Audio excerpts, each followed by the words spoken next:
A manifestação das divindades ao longo dos preceitos do Batuque RS sempre é algo que gera dúvida na cabeça de quem presencia tal acontecimento, iniciados ou não, por estarem mais habituados a assistir à chegada de entidades nos cultos análogos.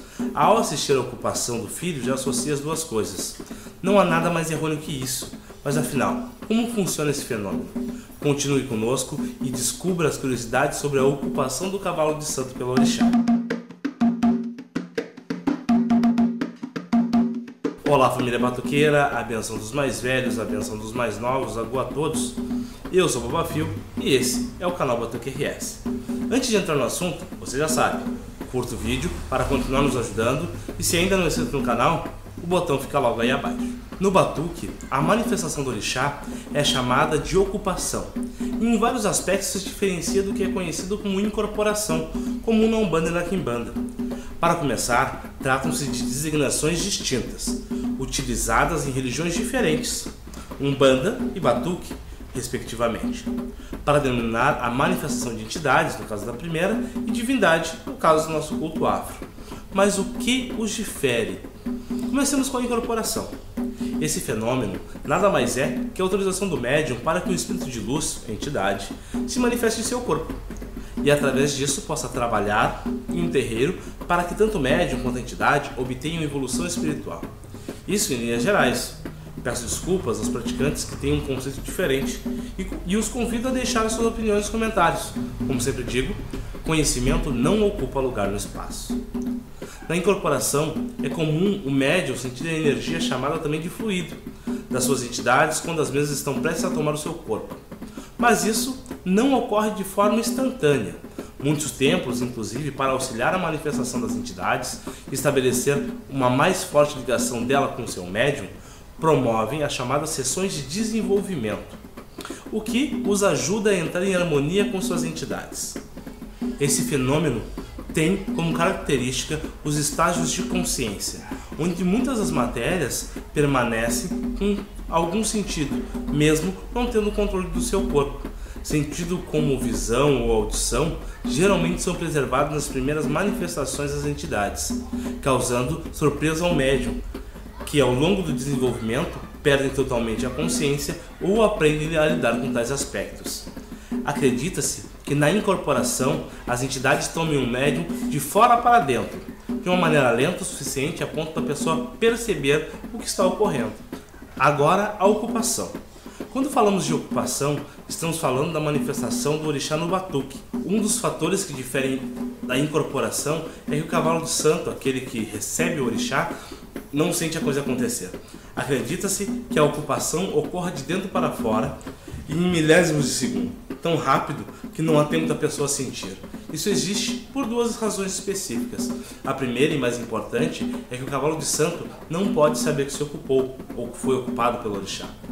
Não há um consenso no batuque sobre o motivo desse tabu, por assim dizer, mas trata-se dos mais antigos fundamentos do batuque. Outro motivo, que é um pouco mais científico, digamos assim, o orixá, uma vez manifestado, está no controle da consciência do cavalo, de modo que este, sem consciência, só se daria por conta do que aconteceu quando a retomasse.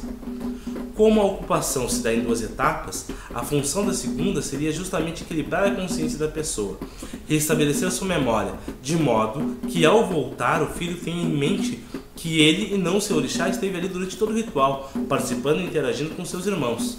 Bom, já que mencionei as duas fases da ocupação, vou explicar cada uma. Quando o orixá chega, o orixá é chamado de inteiro e consiste na forma mais forte, no sentido de potência do orixá. A carga energética é tão grande que após alguns momentos dessa manifestação, o corpo quebra. E é um momento que os filhos precisam dar a chegada à divindade, isso é, dispersar parte da energia para que o corpo a suporte. Nessa fase, o orixá dança e concede axé aos seus filhos. A segunda forma vem somente após a primeira, mas não sempre, embora seja muito ocasional quando e por que não ocorre, chamado de axeiro. Nessa fase, o orixá encontra-se apenas com a metade da energia do inteiro, e sua principal função é preparar a cabeça do filho para o retorno, deixando lembranças para que ele não perceba a ocupação. O acheiro normalmente fica um pouco mais tempo do que o orixá inteiro e pode desempenhar todas as funções normalmente que o seu filho desempenha. E uma das suas principais características é o gosto por beber refrigerante ou atã, como era comum antigamente. Outro aspecto que difere a ocupação da incorporação é que não há desenvolvimento do cavalo de santo.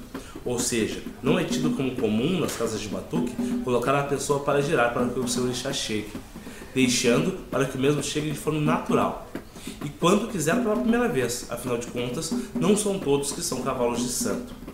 O nascimento do orixá, isso é, quando ele ocupa o seu cavalo de santo pela primeira vez, é algo muito grandioso, e sua beleza está justamente na espontaneidade que isso ocorre. Nesse contexto, gostaria de fazer um adendo. Segundo os mais antigos relatos, antigamente o número de cavalos de santo por ilê era imensamente menor do que vemos hoje, onde faltam pessoas na roda e sobram cavalos ocupados. A pergunta que fica é: o que mudou e por que mudou? Deixe sua opinião nos comentários. A manifestação do orixá é algo belo e reforça a nossa fé a todo momento, demonstrando o poder da divindade, e é para nós um grande momento, uma grande honra tê-lo junto de nós. A ocupação é envolta de tabus no batuque, que enquanto os orixás não mandarem que se quebrem, devem ser preservados como uma das mais belas características do nosso batuque. Muito obrigado e axé a todos.